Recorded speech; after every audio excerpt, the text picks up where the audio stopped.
ነው የምላችሁ። በጣም ከልቤ በጣም ደስ ብሎኛል። ምክንያቱም በቃ ለማንም ሰው እስር ቤት ምቹ አይደለም። ሲጀመር ቅጣትም ስለሆነ ነው እስር ቤት የተባለው። እስር ቤት ነውና አብርሽም መጥቷል። አይገባም እኮ እስር ቤት። ወይኔ እዩት እስቲ እኔ ሸበላ እንኳን ተፈታክልኝ፣ እንኳን ደህና መጣክ። ደህና ነህ? እንዴት ነህ? አለ ደህና ነኝ፣ እግዚአብሔር ይመስገን።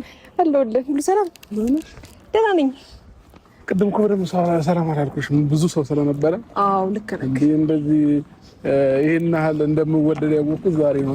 ታሰርልህ ሰው አይቻልም እንጂ መግባት አይቻልም እንጂ ሳይሆን ማለት ነው የመጣው ሰው ጓደኞች ምናምን ህዝብ ተሰበሰበ እኮ በጣም እውነት። እና በዚህ ግን ደግሞ ትንሽ ፊት ገረጣብኝ በጣም እውነት። እኔ እሺ ምግብ ካበላሽኝ ምናምን እንከባከባለሁ። አሁን ከዛ መለሳለሁ። አይ የምሬ ነው። አልተኛውም እንቅልፍ ምናምን እና እሱም ተደራርቦብኝ መሰለኝ። በጣም ከባድ ነው። ግን እንዴት ነው አመታት የተፈረደባቸው እግዚአብሔር በምህረቱ ይርዳችሁ እንጂ እስር ቤት በጣም ነው የሚጨንቀው።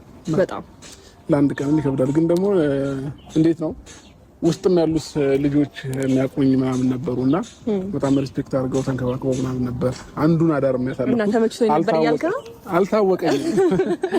ያው ለየትኛውም ሰው አይመችም። በእርግጥ ግን እንዴት ነው እንደሚባለው ሳይሆን በጣም ሪስፔክት አድርገው ተንከባክበውኝ ምናምን ነገር ነው እንትን ያልኩት። እና የኔ ውድ በጣም አመሰግናለሁ። ተሯሩጠሽ ብዙ ነገራቶች እንደጨረሻ ይቻላልና እና ደግሞ እኔ ብቻ የናፈከኝ መስሎኝ ነበረ። እንዴ እንቅልፍ አልተኛውም እያልኩሽ አረ እየሰከስኩ ነው እንዴ መስልሽ? እዚህ ጅንጀና ጀመረ ይቅርብኛል። አረ ጋይስ እንዴ ጨረቃዋን እያየሁ ነው ያደርኩት። እንዴ እስር ቤት ጨረቃ አለ እንዴ?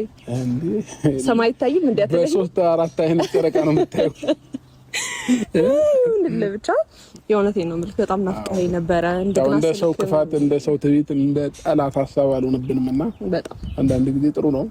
አንዳንድ ነገሮች ወደ መልካም ነገር ይገፋቸዋል እና ፈተናዎች ሲበዙ ጥሩ ነውና